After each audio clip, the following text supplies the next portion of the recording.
মিরাজ, এই ডিজিটাল বাংলাদেশে এখন চাঁদাবাজিতে ভরে গেছে। এখন এই স্বাধীন বাংলাদেশে খয়রাতিরা কিভাবে খয়রাত করবে? চাঁদাবাজি করবে না খয়রাত করবে? না, এটা আসলে আপনি একটা ভালো প্রশ্ন করছেন। আসলে বর্তমানে বাংলাদেশের যে পরিস্থিতি, এটা সব জায়গায় আমরা রাস্তাঘাট বেরোইলে আসলে চাঁদাবাজি ভয়তে কিন্তু পাঠিয়ে দিতে পারি না। তো এখন আমি যেটা বাংলা ভাষায় বুঝি, যেটা খাস বাংলায়, সেটা হইলে যে বর্তমানে খয়রাত ছাড়ার যুগই নেই, কারণ আমরা খয়রাত দিই।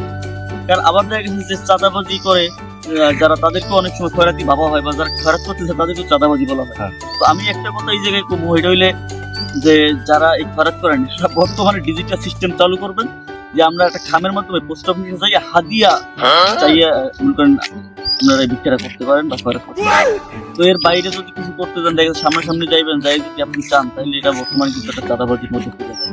তো এইটা এড়াই থাকতে হইলে আমরা কি করতে হইবে, আমরা সুন্দর মতো একটা চিঠি রাখবেন, লেখা বলবেন যে আমাকে হাদিয়া প্রদান করুন।